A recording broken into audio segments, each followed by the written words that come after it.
Uh, Selamat sore semuanya. Assalamualaikum warahmatullahi wabarakatuh. Shalom, Om Swastiastu, Namo Buddhaya, salam kebajikan, salam merdeka. Pada sore hari ini, GMNI Yogyakarta atau lebih tepatnya DPC GMNI Yogyakarta kedatangan beberapa rekan-rekan atau teman-teman mahasiswa yang sangat istimewa sekali. Rekan-rekan tersebut terdiri dari berbagai macam komisariat yang ada di GMNI Yogyakarta, dan juga rekan-rekan tersebut intinya nanti akan sharing-sharing tentang pengalaman mereka masing-masing.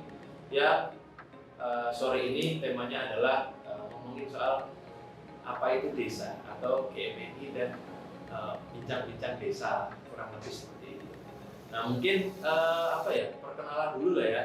Mungkin dari pembicara-pembicara kita ya debat-debat ini bisa kenalan satu-satu, mungkin dari mbaknya yang paling kiri. Ya, terima kasih atas waktunya. Selamat sore, salam Om Swastiastu, Namo Buddhaya, salam kebajikan. Perkenalkan, nama saya Galuh Kusumaning Tantri. Saya tergabung dalam komunitas literasi desa dan saya sebagai kader GMNI APMD Yogyakarta. Oke, halo, kenalin, namaku Sinung. Baru aja dimisioner dari Ketua Himpunan dari Warga Mahasiswa Sosial Ekonomi Pertanian dari Fakultas Pertanian, juga sebagai kader GMNI Fakultas Pertanian UGM. Terus maksudnya? Oke, halo teman-teman semua, selamat sore menjelang malam tentunya. Perkenalkan, saya Satya Dewastra dari GMNI Komisariat Peternakan dari Fakultas Peternakan. Seperti itu. Fakultas Peternakan? Iya, tentunya sama. Peternakan, jadi ada dari Fakultas Peternakan, kebetulan anggota GMNI juga, terus ada dari Pertanian, GMNI juga, dan Mbak Galuh dari APMD. Nah, tadi ngomong-ngomong, Mbak Galuh itu sempat ngomong di soal komunitas literasi desa. Iya, betul. Itu apa sih, Mbak? Jadi komunitas literasi desa itu saya dan teman-teman itu bangun untuk berbicara banyak tentang desa. Jadi apa sih problem-problem di desa itu seperti apa. Jadi nanti setelah kita tahu permasalahannya, ya kita usaha bagaimana penyelesaian untuk di desa itu maupun untuk kita belajar, ya sebenarnya untuk tempat kita belajar bareng-bareng gitu saja. Itu udah dari tahun berapa ya, Mbak, di komunitas itu? Itu 2020 komunitas Oh, literasi 2020 desa. ya. Pas parah-parahnya pandemi gitu ya, Mbak. Betul, akhir tahun. Terus nyari kegiatan, akhirnya Ya. menemukan komunitas literasi desa. Ya, kami desa. bangun bareng-bareng.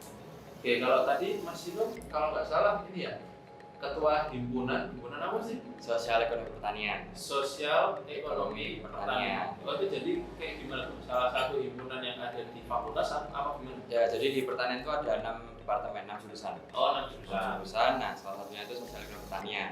Ada keluarga mahasiswa. Satu-satu masing-masing itu punya keluarga mahasiswa. Nah, di saya tuh di keluarga mahasiswa Sosial Ekonomi Pertanian kayak gitu. Oke. Nah, kebetulan juga sebenarnya kemarin tuh ini sih tahun ketiga perkuliahan baru jadi ketua. Terus kemarin kebetulan juga mungkin punya pengalaman di beberapa organisasi.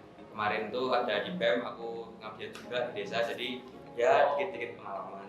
Jadi intinya nanti cerita-cerita dari program-program di himpunan dan di BEM Ya. yang tentang desa itu ya nanti akan di-sharing-sharing gitu. Ya.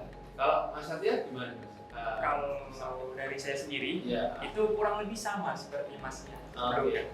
Bedanya kalau di saya itu hanya ada satu jurusan dan 5 departemen yang dia tidak ada himpunannya. Ya. Namun untuk kegiatan kemahasiswaannya atau terutama pengabdian itu lebih dihandle oleh organisasi seperti itu. Yang kemana itu saya juga punya pengalaman di BEM juga di fakultas yang salah satunya mengikuti program pengabdian yang dihibahkan dari Kemendikbud juga kemarin seperti itu. Oh gitu ya. Nah kalau tadi Mbak di komunitas literasi desa itu menganggap desa sekarang itu kayak gimana sih? Maksudnya kan sudah pasti sering turun ke desa-desa nih, setelah Mbak Galuh sama teman-temannya kayak gitu. Terus apa sebenarnya yang ditemukan pada kegiatan-kegiatan itu? Ya, jadi saya berangkat dari landasan hukumnya dulu ya tentang desa. Oke. Nomor 6 tahun 2014, saya izin membaca ya. Menurut undang-undang, desa adalah desa dan desa adat atau yang disebut dengan nama lain. Selanjutnya disebut desa adalah kesatuan masyarakat hukum yang memiliki batas wilayah yang berwenang untuk mengatur dan mengurus urusan pemerintahan, kepentingan masyarakat setempat berdasarkan prakarsa masyarakat, hak asal-usul dan atau hak tradisional yang diakui dan dihormati dalam sistem pemerintahan Negara Kesatuan Republik Indonesia. Nah, artinya di sini kalau misalnya kita artikan dalam Undang-Undang Nomor 6 Tahun 2014 tentang desa ini, desa itu diberikan hak rekognisi dan subsidiaritas, di mana asal-usulnya itu diberikan sepenuhnya kepada desa, dan hak subsidiaritas itu hak untuk kewenangan untuk mengatur dan mengurus desa tersebut. Sorry, berarti sebelum ada undang-undang itu desa nggak dikasih semacam rekognisi gitu, dari pemerintah atau negara? Kalau untuk yang legal, untuk yang undang-undangnya itu sebelumnya sudah ada, tapi tidak mengatur sedetail ini. Oh. Karena ini kan undang-undang baru tahun 2014. Ya. Oke, terus efeknya sama desa apa tuh? Nah, di sini desa itu diberikan hak untuk mengatur dan mengurus desanya tersebut sesuai dengan asal-usulnya. Jadi misalnya di desa tersebut mempunyai budaya sosial atau prakarsa lokal itu yang sedemikian rupa, karena kan kita lihat desa itu kan banyak sekali, ada 7.000 sekian desa dan itu memiliki ciri khasnya masing-masing. Oh, iya. Jadi desa itu diberikan hak untuk mengatur dan mengurus berdasarkan prakarsa yang ada di desa tersebut. Oke, berarti kan intinya undang-undangnya tadi kan mengakomodir keberagaman yang ada di desa. Ya. Nah, yang udah pernah Mbaknya temui itu gimana? Maksudnya bedanya contoh keragaman atau prakarsa per desa itu apa aja? Nah, misalnya kayak desa wisata atau desa adat kayak gitu, mungkin lebih ke itu ya. Cuma nanti mulai bergeser dan nanti kita bicarain bareng selanjutnya. Oke. Terus dari apa istilahnya masuk ke substansi itu tadi ya, apa efeknya signifikan nggak sih sama perkembangan desa sekarang? Ya. Dengan adanya peraturan itu tadi. Ya, sebetulnya kalau misalnya kita kembalikan ke undang-undang, cita-cita undang-undang ini sebetulnya sangat mulia ya, karena di situ masyarakat itu diberikan hak untuk berpartisipasi, hak untuk ikut mengatur, ikut mengurus desanya tersebut. Nah, tapi terkadang dengan seiring perkembangannya waktu, seiring berjalannya pembangunan ekonomi dan segala macam itu terjadi pergeseran. Jadi sebetulnya setelah ada undang-undang ini, itu kan membentuk sebuah organisasi yang bernama pemerintah desa. Nah, pemerintah desa itu sebetulnya tidak terlepas dari masyarakat. Realitasnya tidak boleh terlepas dari masyarakat itu sendiri. Nah, pemerintah desa itu mungkin buat yang belum tahu ya, itu kayak kepala desa. Iya, betul. Terus sekretaris. Kayak sekretaris desa dan perangkat-perangkatnya, kaur, kasih, seperti itu. Oke, nah itu beda nggak sih Mbak realitas sama yang ada di undang-undang itu? Yang saya banyak temui itu sih lumayan banyak sih Mas, karena dari saya KKN, dari saya banyak diskusi sama teman-teman kampus, sama bareng-bareng dosen, itu banyak hal yang terjadi tidak sesuai dengan kehendak undang-undang ini. Jadi ya. Sama ini Mbak, kan zaman dulu itu desa itu kan, kalau bayangan saya desa itu kan dengan peranata desanya itu kan istilahnya tempat urun rembuk lah, atau tempat musyawarah desa. ya. Itu ada bedanya nggak dari dulu sama sekarang? Nah, jadi musyawarah desa kalau sekarang kita lebih mengenalnya itu juga ada landasan hukumnya di Peraturan Menteri Desa Nomor 16 Tahun 2019. Itu tentang pembangunan daerah tertinggal dan transmigrasi.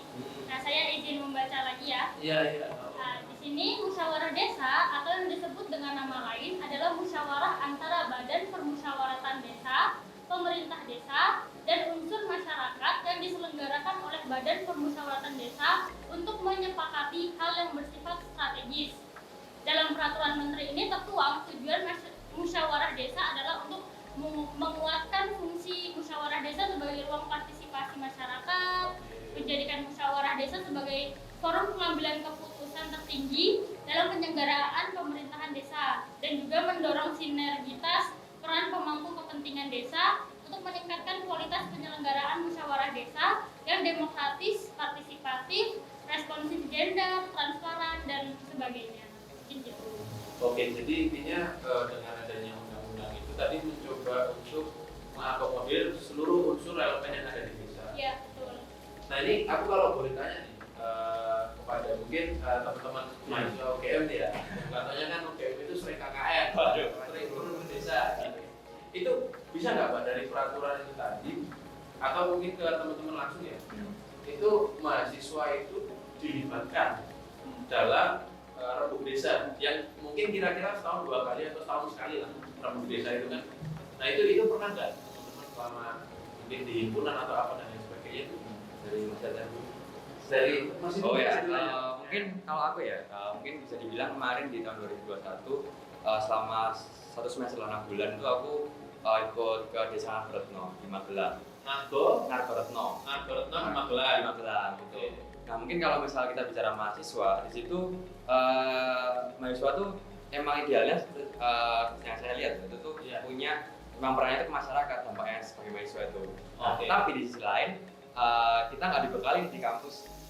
Jadi mahasiswa itu kan sesuai tridharma ya. Tridharma perguruan tinggi salah satunya itu pengabdian ke masyarakat. Tetapi gimana? Idealnya realitanya di kampus pembelajarannya dikit banget kok yang ngajarin bagaimana kita terjun ke desa dan meningkatkan awareness ketika kita mau ke punya pengabdian di desa gitu. Padahal oleh karena itu di situ ada banyak nih organisasi yang memang nanti biasanya itu ada di departemen desa mitra, departemen pengabdian, divisi pengabdian. Kemudian kalau kemarin saya di BMKM tuh ada namanya Kementerian Desa Mitra gitu. Kementerian Desa Mitra. Ya, seperti itu kan menurut saya sebagai wadah teman-teman yang punya antusias tuh ke pengabdian seperti itu. Nah untuk menabrakan di tadi yang musyawarah desa ya, itu apakah nanti mahasiswa berperan? Menurut saya ketika nanti mahasiswa itu bisa misalnya serawung kalau bahasa Jawa ya, serawung ke desanya benar komunikasinya oke dan diterima di desa dan dia punya niatan untuk pengabdian di sana pasti kok dilibatkan karena memang ketika saya kemarin di sana malah mereka tuh pasti ngabarin gitu, Mas besok kita ada pertemuan nih, ada acara ini nih. Pengalaman di Ngargoretno tadi itu ya, ketika komunikasi antara mahasiswa dan desa binaan itu ya, desa binaan sudah terjalan dengan baik. Terus tiap rapat-rapat itu acara-acara iya malah acara informal itu ya, acara-acara keluarga sini lah itu malah diajain, Mas besok ada acara di sini nih, ajak sekalian teman-teman ikut. Malah kita sering nginep di sana sampai malam sampai 2 hari 3 hari gitu. Sampai seorganisasi. Iya. Nah, aku penasaran nih Mas. Sebenarnya dari yang waktu itu Mas Inung sama teman-teman BKN atau mungkin Mas Inung sebagai ketua himpunan ya, waktu itu tuh udah ngapain aja ke desa itu? Maksudnya ke Ngargoretno itu udah buat apa dan berimpact apa sih gitu? Oh ya, kalau Ngargoretno sih waktu itu kebetulan saya lanjutin program ya. Jadi di tahun 2020 itu udah dibuatkan istilahnya pemantik lah dari teman-teman periode sebelumnya itu untuk digital marketing. Tapi di situ masih terbatas, kita istilahnya membuatkan alatnya. Nah di tahun saya itu istilahnya mengajari bagaimana alatnya yang udah ada. Mereka digital marketing ya. Untuk apa nih? Produk desa? Produk desa dan wisatanya.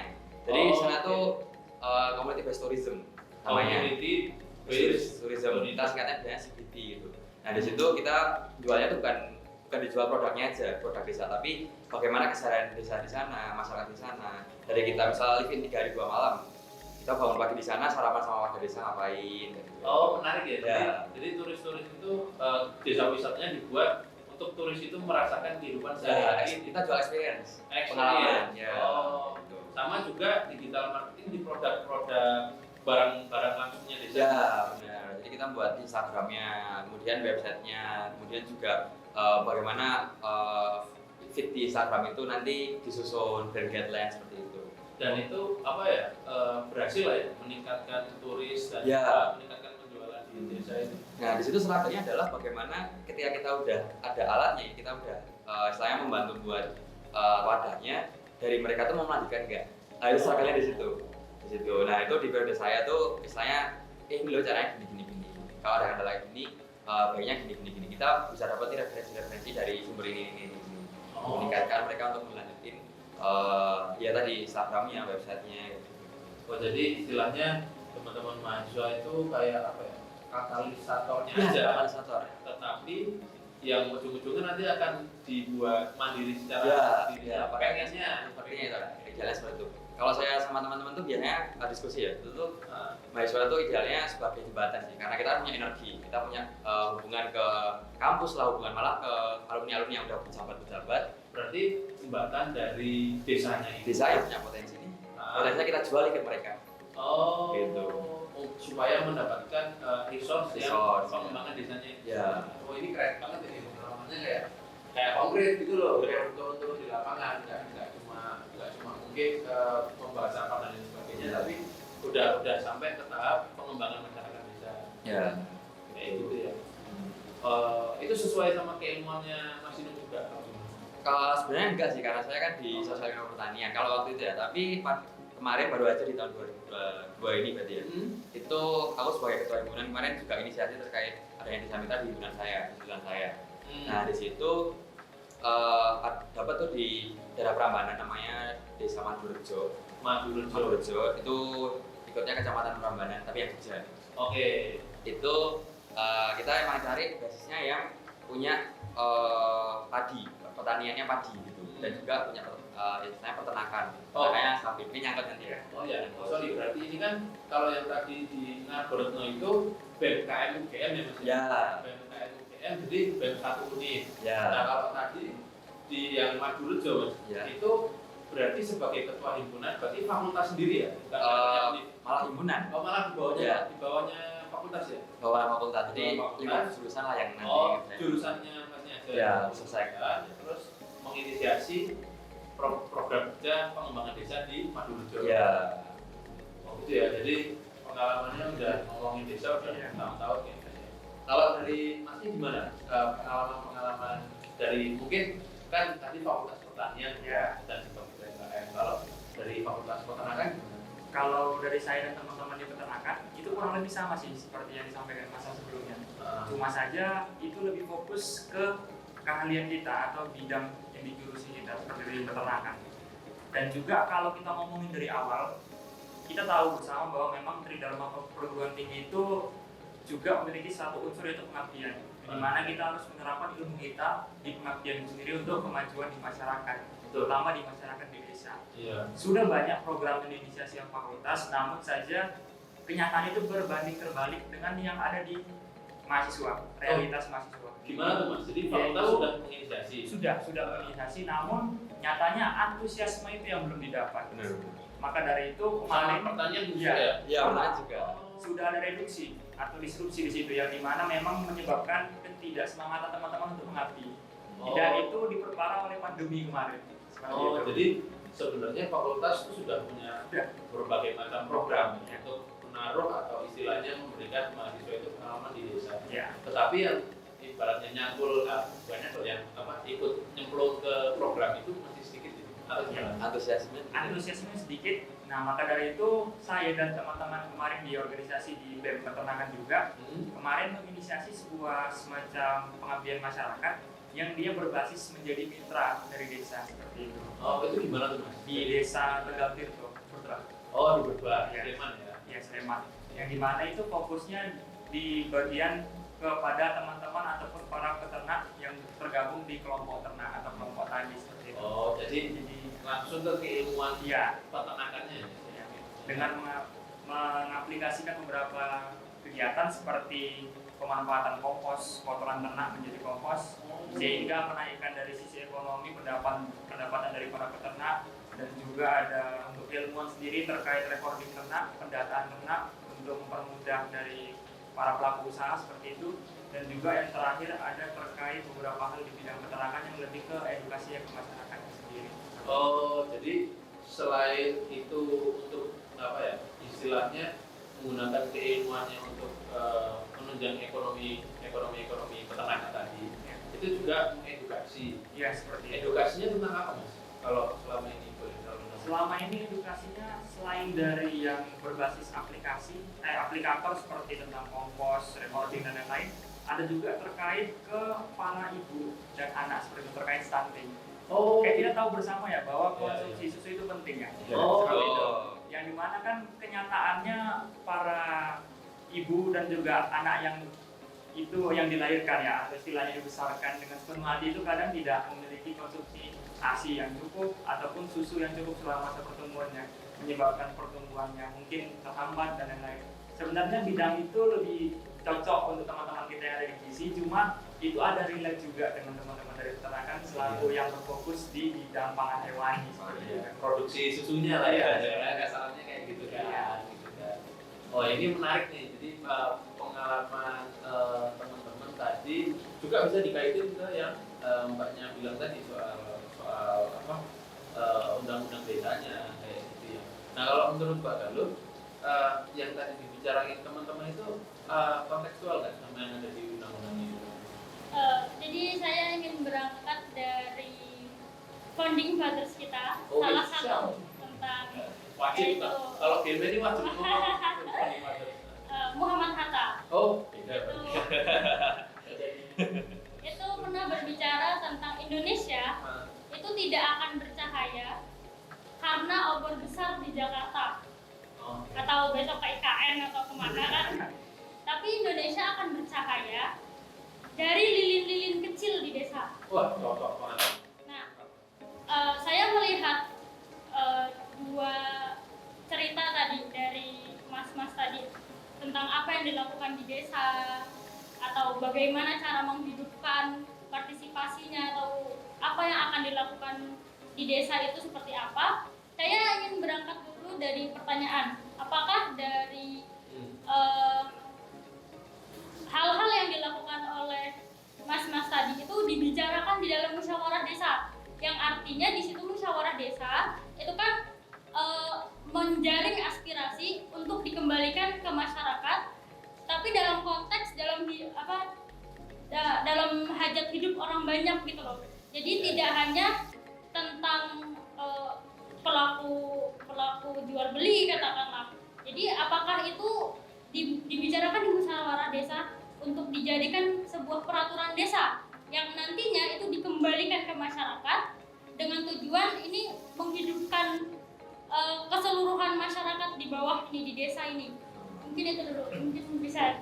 Oke, kalau aku sih ini ya dibicarain di musyawarah desa mungkin iya, karena memang yang dengan pengalaman saya dengan Retno itu memang itu menjadi kita bagian dari BPKM itu saya udah klop lah sama mereka. Jadi ketika kita datang kita membuat satu program atau memang mereka punya satu ide dari mereka itu dibicarakan di lingkup desa. Kalau di situ ada namanya Podarwis. Podarwis. Nah, kelompok sadar wisata. Sadar wisata. Nah di situ dan juga beberapa kali saya juga pengalaman di sana dari kepala desanya. Kepala desanya itu sering ikut juga program-program desa di situ. Nah saya kurang tahu sih kalau misal apakah akan menjadi peraturan sedemikian rupa untuk ternyata kita desa mitra kayak desa wisata kayak gini harus punya basis peraturan seperti ini. Saya belum dapat itu sih. Belum tahu ya. Belum tahu. Berarti yang jelas itu dikomunikasikan secara politik. Ya, komunikasikan. Oke. Kalau di pengalaman di mana tadi? Di Berbah ya? Berbah, desa Tegal Tirto. Kalau di tempat kami itu kurang lebih sama. Hanya saja memang karena dia berbasis mitra, memang apa yang kami aplikasikan itu sudah hasil dari komunikasi dua arah antara kami dan pihak kelompok ternak yang merupakan yang sebagai informasi awal, kelompok tani ternak di desa Tegal Tirto itu mayoritas seluruh masyarakat yang ada di situ. Oh. Jadi di situ sebuah kelompok tani ternak yang cukup besar, terdiri dari hampir ratusan kelompok ternak. Oh, jadi bedanya ini yang dari peternakan sama pertanian tadi, kalau aku nangkep ya, dengan perutnya itu mahasiswa dilibatkan langsung di rembuk-rembuknya. Ya. Nah, tapi kalau yang di Berbah itu kayak pihak yang setara kayak. Ya, pihak yang setara, mitra ya. untuk kemudian tektokan nih. Iya, di situ. Dua pihak ini ada ide ini gimana divalidasi dan lain sebagainya. Iya, seperti itu. Mudah seperti itu. Terus Dan memang sudah diaplikasikan. Dan memang kalau untuk sampai tahap ke peraturan desa mungkin masih belum, namun lebih ke melihat bagaimana evaluasi terkait dari segi ekonomi, apakah terbantu atau tidak dengan adanya pupuk yang dikomersialisasikan, dan juga terkait dari penggunaan sapi itu sendiri. Seperti yang kita tahu kan ternak itu kan ya. kalau untuk masyarakat desa itu prinsipnya tabungan ya. tabungan seperti itu. Jadi memang tidak ada penghasilan tambahan atau yang kontinu untuk para petani atau peternak. Dari sisi itu dapat menjadi jawaban. Salah satu dari pupuk kompos yang sebelumnya tidak tergunakan menjadi limbah yang terbuang mencemari lingkungan, itu menjadi nilai ekonomis. Oh, berarti menarik nih Mas. Kan ya memang di desa itu kan kalau ngomongin punya sapi atau kambing itu kan memang tabungan tadi ya. Tabungan. Jadi akan digunakan ketika itu tahun Idul Adha, tahun keagamaan, atau misal mungkin mohon maaf ada di antara anggota desa atau para penduduk itu butuh istilahnya uang cepat kayak gitu. Misal mungkin untuk bayar sekolah atau bayar apa itu kan gitu. Tapi tadi dari pengalaman di fakultas itu ngasih kayak istilahnya income sehari-hari itu dari pupuk kompos itu tadi. Iya. Kayak gitu. Yang nanti pupuk komposnya itu dikelola langsung oleh pengurus di kelompok peternak itu sendiri. Oh, jadi itu setiap hari mereka bisa dapat uang dari Iya. nggak cuma untuk Sistem mekanisme bagi hasilnya nanti ditentukan oleh kelompok peternak itu sendiri, dibebaskan. Oh, oke. Untuk pengaplikasian yang diteruskan atau tidak itu terserah dari pihak Dari desa. desa. Seperti itu. Tapi tantangannya emang Dibebaskan, tantangannya kalau bisa diterusin seperti itu. Oh, iya menarik sih. Berarti itu peraturannya ini ya, peraturannya nggak secara tulis atau nggak ada dasar hukumnya, tapi emang Ya lebih ke antara pihak-pihak tertentu, Iya. belum ada dasar hukumnya jelas. Kayak konsensus aja gitu, Iya, tapi nggak tertulis gitu ya. Iya sih, memang ini PR apa ya istilahnya pemerintah daerah harusnya mengedukasi tentang peraturan-peraturan. tapi kalau di desa tuh emang kadang tuh ada peraturan-peraturan yang tidak tulis Tidak tapi tulis. udah dilakuin kan. Iya sih, Nah, gitu. itu menarik sih. Ah. Jadi istilahnya kebiasaan Kebiasaan. masyarakat sehari-hari yang kemudian itu dilakukan kontinu dan istilahnya kebiasaan itu yang bikin masyarakatnya itu makmur Ya. menjadi Udah sama-sama tahu lah. Itu gimana Mbak? Misal apa namanya? Kan harus tuh ada, mungkin ada peraturan-peraturan yang tertulis. Apakah perlu di desa itu peraturan tertulis? Karena saya mikir kalau misal ada peraturan kayak gitu malah apa sih tersindir atau malah bikin ruwet gitu. Oh, harus gini gitu. Sebetulnya kalau misalnya kita bicara tentang peraturan desa, itu kan harusnya peraturan desa itu kan yang mencakup seluruh kepentingan. Karena pada dasarnya desa itu kan menerapkan demokrasi komunitarian, di mana dia berbicara tentang kebaikan bersama secara kolektif. Nah, tapi kalau misalnya tadi ditemukan dia tidak tertuang dalam peraturan kata-kata, itu berarti artinya mungkin saya mengartikannya dia mungkin kerjasama aja ya, kerjasama kelompok ini dengan ini gitu, tapi dia tidak berbasis dinaungi oleh pemerintah desa langsung gitu loh. Nah, cuma saya tadi ingin agak-agak Masya tadi bilang kan pemerintah daerah harus memberikan edukasi. Gini, terkadang pemerintah daerah itu malah mengintervensi pemerintah desa. Oh, seringnya seperti itu ya? Iya, jadi malah kadang ada program-program titipan yang sebetulnya itu bukan kewenangan desa. Katakanlah kita penurunan stunting gitu, itu kan programnya daerah. Cuma kadang itu dititipin ke pemerintah desa. Tolong dong desa ini masih ada beberapa yang stunting, tolong dong ini gimana. Artinya di situ pemerintah desa itu kan tidak bisa menggunakan hak-hak yang diberikan dalam undang-undang itu secara maksimal.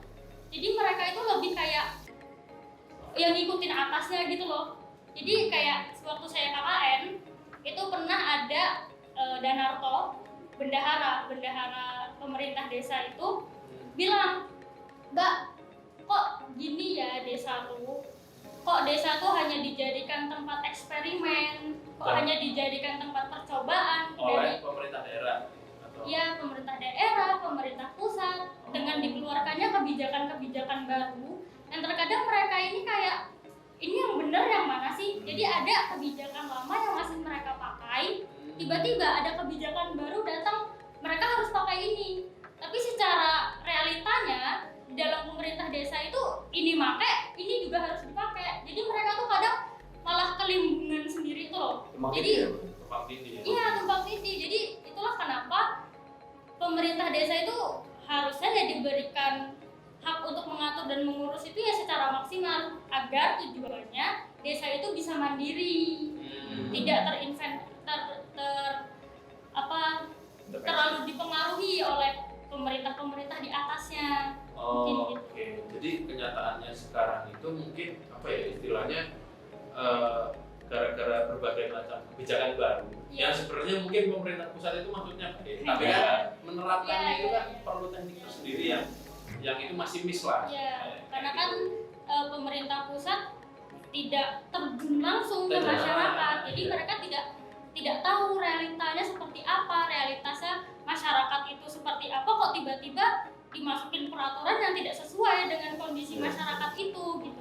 Ini poin-poin menarik juga. Itu juga nyambung sebenarnya kalau di bagian mahasiswa ya. Jadi kadang tuh ini mungkin juga pengalaman saya waktu awal-awal ya, terus juga pengabdian tuh kita tuh ke desa tuh malah bawa program. Harusnya kita ke desa dulu, namanya telah desa, apa sih yang kita bisa klik ke program yang mereka butuhkan, dan tapi kita nggak langsung mbak mereka butuh ini, tapi intinya survei dulu. Observasi. Kita membangun ide itu langsung dari masyarakat, bukan kita yang ide. Saya gitu. Iya. Jadi ini mindset yang harusnya ditaruh itu kan seperti itu kan? Ya mungkin idealnya menurut saya kayak gitu, dan teman-teman yang kemarin diskusi kayak gitu. Kayak misal kembalikan ke masyarakat. Masyarakat, dan kadang tuh kalau ini harusnya tuh desa bisa kayak gini, tapi jangan dari kita idenya, tapi bagaimana kita misalnya kita membangun kesadaran. Ya. Jadi biar mereka itu kayak aktif berpartisipasi. Jadi ketika kita tinggal itu mereka bisa meneruskannya gitu loh. Nah, jadi itulah program kenapa. dari mereka. Iya, jadi program-program yang harusnya masuk desa itu harus berkelanjutan. Tidak boleh stuck hanya di situ doang. Ketika kita kasih program ini, kita pergi berhenti, nggak boleh gitu. Iya, kebanyakan kan seperti itu. Kalau KKN gitu KKN. Ya, itulah kenapa Pak RKKN itu bagi saya ya tidak menerapkan program yang berkelanjutan tuh loh. Dengan ya katakanlah kita diberikan waktu yang memang singkat, tapi kan ya singkat ini kan sebetulnya kita juga bisa membangun kesadaran ya, walaupun masih sedikit-sedikit. Setidaknya kan kita megang orang-orang yang memang punya kesadaran itu untuk mereka menyadarkan di bawahnya lagi, mungkin gitu. Oke, iya menarik sih, karena memang apa ya, kalau aku pribadi ya seawamku melihat masyarakat itu memang banyak program paksaan yang dimasukkan ke desa, sehingga itu tadi benar mereka jadi bingung gitu loh, kita mau pakai yang mana dan lain sebagainya. Padahal kan kalau kita kembalikan ke omongannya Bung Rata tadi, harusnya lilin itu yang menyalakan itu kan desa-desa sendiri ya. Nah tinggal pemerintah itu sebagai fasilitator gitu ya, itu oh desa butuh apa kayak gitu kan, baru nanti dibantu dan lain sebagainya. Nah kira-kira ada nggak sih contoh desa yang istilahnya udah mandiri kayak gitu, yang selama teman-teman temui gitu, yang selama ini apa ya istilahnya udah bisa bergerak sendiri nih dan menggunakan segala resource yang ada, tim-tim penggerak desanya itu mampu mewujudkan desa yang mandiri itu dan Dari desa. Ya terserah yang mau sharing tadi. Kalau mungkin Kalau saya waktu KKN itu, jadi saya KKN itu di Kapanewon Dirisuko. Jadi itu di mana tuh? Gunung Kidul. Gunung Kidul. Gunung Kidul itu desanya. Jogja lantai 2 ya. Iya, naik lagi ya. Dia di desa Jepitu. Desa Jepitu. Ya, Jepitu itu desa yang dimana pantai-pantainya bagus, itu dikelola sama masyarakat, dan itu negara hadir. Jadi negara itu masuk untuk kayak membantu memfasilitator masyarakat di situ. Jadi ketika masyarakat itu sudah terbangun, bisa membangun laut pantainya itu didesain sedemikian rupa untuk apa itu wisatawan gitu. Itu akhirnya kan mereka bisa hidup sendiri. Jadi ketika pemerintah itu mundur gitu, mereka tetap jalan. Nah di situ masyarakat itu tidak hanya dilibatkan sebatas, nih kamu aku kasih ini kelola gitu, enggak. Jadi benar-benar hadir. Jadi dari ekonominya bisa naik, dari beberapa tahun yang sebelumnya mereka bisa mulai naik. Jadi sebetulnya penting sekali negara itu untuk hadir. Penting, tapi tidak ngerecoki. Iya, jadi tidak hanya sebagai kamu butuh apa, nih aku kasih, tapi kamu kelola. Iya, jadi ada peran masyarakatnya, partisipasinya tetap jalan gitu. Kalau mungkin pengalaman yang lain ini menarik nih, karena kan kita perlu apa ya, contoh, oh ternyata desa-desa kita tuh mampu kayak gitu kan. Kalau mungkin dari aku yang aku Retno ya, itu singkat cerita waktu dulu aku ke sana dengar cerita ya bagaimana sih desa ini sampai sekarang jadi desa wisata gitu. Itu di tahun 2014-2015an itu masih banyak banget namanya tambang marmer. Dan itu ya marmer, dan di situ benar-benar ya emang merusak, kemudian lingkungan, dan juga banyak juga yang emang warga tuh kalau kan namanya nambang dijual hasil dapat tuh. Beda pertanian harus nunggu ini baru bisa dijual. Nah, di situ ada 2-3 orang yang memang sadar akan kalau misal marmer terus itu ya bakal hancur nih lingkungan. Iya. Akhirnya 4 tahun kalau nggak salah 4 tahun berjalan dari tahun 2016 sampai 2019 itu 3-4 orang ini berusaha buat nyadarin warga-warganya jangan nambang marmer, ini loh kita punya potensi di sana. Akhirnya di tahun 2019 sebelum Covid pokoknya itu sampai di tahap yang mereka udah mau klik nih jadi desa wisata, tapi karena ketanggal pandemi itu akhirnya menurun lagi. Dan di situ ketika di tahun 2020 itu peran negara Kemenparekraf itu langsung tak program-program banyak, kemudian di tahun 2020-2021 itu pesat banget pertumbuhannya. Dan itu melalui asistensi BMKM tadi apa enggak? Ya, salah satunya karena di sana tahun 2020 itu ada program PHP 2D. Apa itu? PHP 2D? Iya, PHP 2D itu dari Kemendikbud lah. Saya memfasilitasi mahasiswa untuk bikin program di desa, pengabdian lah kayak gitu. Itu dananya kurang lebih sekitar 30-40 juta lah. Itu buat bikin program di sana. Kemudian ketika itu laporannya bisa diterima dan baik untuk keberlanjutan, itu ada program namanya P3D waktu kemarin itu. P3D itu malah nambah jadi 60-an juta lah di situ. Itu untuk mahasiswa membuat program di sana. Dan di situ menurutku ini sih, ketika tadi benar yang dikatakan, ketika pusat atau pemerintahan pusat itu memberikan intensif atau memberikan dana, itu ya harus ada keberlanjutannya. Terbukti juga di situ. Kayak gitu ya. Oke, pengalaman terus akhirnya Ngargoretno jadi ini yang sekarang. Iya. Karena emang apa ya, waktu teman-teman BMKM itu ngurus di Ngargoretno, itu kan katalog-katalog di BEM itu juga muncul produk-produk dari Ngargoretno itu. Yeah. Itu kan dari mahasiswa yang awam kayak aku gitu. Itu juga ngerasain kayak gitu loh. Oh, ini hasil teman-teman BEM Ya, gitu. memasarkannya. Kayak gitu. Itu sih kalau dari Mas Satya mungkin ada yang mau di-sharing. Kalau dari saya itu kurang lebih mungkin seperti ini. Kalau di bidang saya, di peternakan itu kurang lebih permasalahan itu bisa dibilang klasik. Hampir sama setiap tahun, yaitu di bidang ternak limbah. Seperti itu. Yang dimana itu punya pengaruh di lingkungan juga. Cuma yang jadi pertanyaan saya itu, kenapa misalkan ini ada pemerintah pusat, daerah, dan juga pelaku masyarakat lah seperti itu. Yang disampaikan Mbak tadi juga banyak tumpang tindih antara peraturan ini ataupun dengan kebijakan ini yang memang menyebabkan miskomunikasi di situ. Kira-kira ya, ini saya mungkin lempar pertanyaan aja. Siap. Di teman-teman sendiri menjadi mahasiswa yang ideal itu agent of change di di desa itu sendiri seperti apa sih yang ideal itu? Dari mungkin Mas, aku ya, kalau aku ini sih ya tadi aku sampaikan sebenarnya sesimpel kita sebagai pemula tadi sih, kita yang punya benar-benar fasilitas di kampus, yang kita punya dosen, yang benar-benar punya ilmu, terus kemudian punya juga alumni yang mungkin juga bisa jadi pejabat Dan mungkin ide benar banget.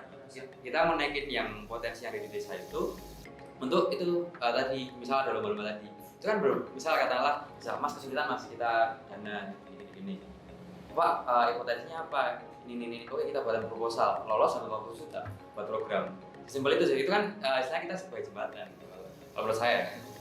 jadi kayak mahasiswa itu menjadi penjembatan dan juga katalisator ide Ya, tadi. karena si warga desa nggak bisa tuh ikut program-program mahasiswa kan, jarang banget. Ya mungkin ada banyak ya desa yang penduduknya mahasiswa aktif gini, tapi kan ya sebar gitu. Nah di sini kita mahasiswa dari berbagai daerah, satu kelompok, satu tim, fokus ke desa ini, ayo kita bangun nih buat jembatannya tadi. Oke. Kalau dari ini komunitas literasi desa, mungkin gimana pandangan? mungkin dari saya pribadi aja ya, sebagai mahasiswa yang mungkin ketika kita pulang ke daerah kita pulang ke kampung kita akan dianggap sebagai wah dia kuliah, dia sudah paham bagaimana mengelola konflik, penyelesaian konflik seperti itu. Jadi kalau bagi saya, kita sebagai mahasiswa untuk masuk ke desa itu ya ikutin alurnya, kayak mulai dari musyawarah desa kita masukin, karena beberapa hal yang saya temui ketika musyawarah desa, masyarakat itu ditanyakan apa keluhan yang ada di masyarakat itu, mereka jawabannya cuma itu jalannya belum bagus, itu ininya belum ini, kayak hanya yang terlihat aja. Ya yang terlihat aja. Padahal sebetulnya kalau misalnya kita mau teliti lebih dalam, sebetulnya banyak yang jadi permasalahan, tapi dari permasalahan itulah yang nantinya bisa jadi potensi.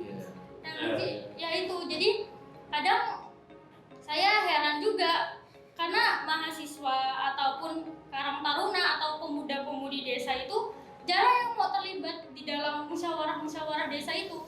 Padahal dari situlah nanti kita bisa masuk gitu loh, kita bisa bangun gerakan misalnya sebagai ya kita sebagai mahasiswa dan kita sebagai marhenis ya, karena kita kan juga GMNI dan kita juga paham apa yang harusnya kita lakukan untuk katakanlah untuk menyelamatkan kaum marhen ini, petani, katakanlah peternak yang mereka nggak bisa maju gitu loh, mereka terhambat. Jadi misalnya kalau misalnya kita mau lihat lebih dalam, ini kan sebetulnya ada pihak ketiga yang sebetulnya agak-agak bermain gitu loh, katakanlah tengkulak, katakanlah rente segala macam kan itu hadir di desa, dan itu yang bikin petani peternak itu justru kayak yang udah miskin tambah miskin gitu loh. Jadi ketika basis materialnya ini kuat tapi masuk ke hubungan produksi yang di sini ada tengkulak segala macam, terus masuk lagi ke daerah peraturan norma, tapi ketika ini di atas dan dikembalikan ke masyarakat, ini nggak nyampe ke basis material, nggak nyampe ke basis produksi. Kalau misalnya kita mau lihat itu dari segi strukturalisme, tapi dia hanya berhenti di hubungan produksi ini, hanya berhenti di tengkulak ini. Jadi kalau misalnya kita artikan ya tengkulaknya yang kaya gitu loh, sininya ya tetap aja begitu. Toh mereka kan jual kan juga nggak bisa langsung, harus lewat ini, harus lewat itu, dengan pekerjaan mereka yang sudah berat, menunggu berbulan-bulan untuk hasil panennya seperti itu. Mungkin peran mahasiswa itu ya harus masuk, dan mau tidak mau ya harus kita turunkan gengsinya kita dong. Kita harus kayak itu kadang-kadang paling sulit. Iya, karena kita merasa kita udah belajar banyak, jadi ketika kita kembali ke desa kayak kita malah menggurui. Harusnya kan nggak seperti itu. Kita benar masuk kayak apa sih permasalahannya, ayo komunikasiin dong, ayo kita masuk bikin musyawarah, cari penyelesaian konfliknya gimana, bareng-bareng kita menyadarkan masyarakat, bareng-bareng juga kita ini menaikkan status desa ini loh. Mungkin itu sih kalau bagi saya. Iya sih, karena kan Bung Karno kan juga berkali-kali bilang gitu Tuhan itu ada di gugupnya si miskin. Ya mungkin kan itu kan zaman dulu itu kan pasti artinya ke desa-desa itu kan. Nah, jadi penting juga kita sebagai mahasiswa untuk melaksanakan tri dan perguruan tinggi itu mungkin bisa dikaitkan sama maksudnya itu tadi. Kayak gitu. Dan paling susah itu memang apa ya? Banyak mungkin kalau aku melihatnya pribadi itu banyak mahasiswa itu menyesuaikan bahasa kita dengan bahasa masyarakat.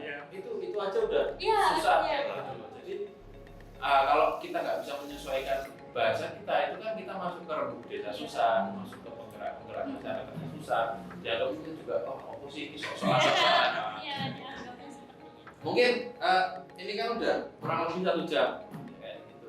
Mungkin aku minta closing statement aja dari teman-teman tentang pemuda dan desa lah. Kira-kira apa gitu closing statement teman-teman yang itu mau disampaikan ke penonton YouTuber podcast kayak Mili Jogja, apa sih kira-kira gitu? Mungkin dari Masnya dulu yang paling. Kalau dari saya nggak banyak sih. Closing statementnya lebih ke dekat dengan teman-teman mahasiswa itu sendiri. Itu untuk kedepannya harapannya teman-teman mahasiswa itu bisa sadar dan bisa mengerti bahwa skup kehidupan itu mulai dari desa. Dari kecil itu. Yang dimana ketika kita kembali ke desa, di situ penuh dengan ilmu kehidupan, baik itu bertani, beternak, selayaknya manusia hidup seperti itu. Maka jangan pernah melupakan teman-teman kita yang ada di desa seperti itu. Dengan menerapkan ilmu dan juga selayaknya padi, semakin berisi semakin melendung. Oke, keren. Kalau mungkin Pak Ketua Himpunan Waduh, mantan Mas Inu gimana? Seperti yang udah aku bilangin tadi sih, mungkin teman-teman mikir kalau ke desa tuh nggak ada ilmu, capek, panas gitu. Mungkin teman-teman yang baru aktif nih, yang baru semester 3, semester 4 kayak itu, manfaatin kita sebagai mahasiswa tuh banyak banget tuh, bisa trial and error, bisa kemana-mana, banyak program banyak banget yang memang dananya besar, yang bisa kita manfaatin, kita berkembang di situ. Dan jangan sampai dan saya udah validasi juga ketika teman-temanku yang lain tuh pada belajar ke sana ke sini, ternyata ketika aku ke desa tuh ternyata banyak banget pelajaran kehidupan yang memang gak bisa didapetin di bangku perkuliahan. Jadi menurut aku apapun minatnya, apapun jurusannya, eksplorasi sih, mau ke desa lah, mau ke hubungin desa ke kota, apa mau program-program mahasiswaan yang nanti ngarahnya lagi ke desa gitu, itu dimanfaatin aja, jangan sampai jadi mahasiswa yang malah kabut gitu. Manfaatkan waktu sebaik mungkin. Sebaik mungkin. Untuk gerakan ke desanya. Mumpung jadi mahasiswa banyak banget fasilitasnya. Kalau dari lo sendiri? Mungkin kalau dari saya sebagai mahasiswa dan saya juga kebetulan berkuliah di kampus desa APMD Yogyakarta, itu saya lebih melihat ke desa itu sebagai ruang demokrasi yang sebetulnya demokrasi sebetulnya itu ya di desa. Karena dengan rembuk desa, dengan musyawarah desa, itu kita bisa melihat bagaimana partisipasi, keantusiasan masyarakat itu untuk bisa membangun desa itu sendiri. Tapi terkadang makin kesini itu musyawarah desa itu udah mulai bergeser lah ya. Jadi hanya sekedar formalitas, hanya sekedar kewajiban prosedural gitu lah. Jadi saya mengutip dari guru desa APMD yaitu Bapak Sutoro Eko, itu pembimbingnya Mas Faiz ya? Iya, itu saya juga. Jadi desa tanpa demokrasi itu brengsek, tapi desa dengan demokrasi itu berisik. Jadi saya sebagai mahasiswa, saya nggak apa-apa berisik, yang penting saya hidup di masyarakat yang memang demokrasinya masih hidup gitu loh. Dan itu satu-satunya tempat yang memang kita bisa bermusyawarah, kita bisa saling mengenal lebih dalam, kita bisa mengenal realitasnya masyarakat desa itu seperti apa. Jadi ya sebagai mahasiswa, sebagai pegiat desa atau pegiat apapun itu, ya kita kembalikan lagi desa itu sebagaimana desa yang dicita-citakan oleh Bung Karno, oleh katakanlah ya dengan undang-undang desa ini, semoga ya bisa memberikan manfaat yang lebih baik, lebih bisa desa itu mandiri secara berdikari gitu. Mungkin itu aja. Ya mungkin kurang lebih itu ya obrolan kita sore ini sudah panjang banget, dan menurutku obrolan santai ini juga membuat, atau aku pribadi ya merasakan banyak banget dapat insight dari pengalaman teman-teman kayak gitu. Semoga ini menjadi catatan-catatan positif kader-kader kita yang ada di GMD Yogyakarta ini, pengalaman-pengalamannya itu bisa dibagikan ke yang lain, dan juga teman-teman yang lain bisa saling belajar gitu, dari kader-kader GMD Jogja, khususnya yang sudah pernah melakukan praktek-praktek lalu di masyarakat. Mungkin itu aja sih, sekian dari aku. Terima kasih ya. Terima kasih banyak banget cerita. Aku sangat respect sama teman-teman yang ada di sini. Mungkin itu aja sih. Semoga dari ini kita bisa memberi banyak manfaat. Amin. Merdeka. Merdeka.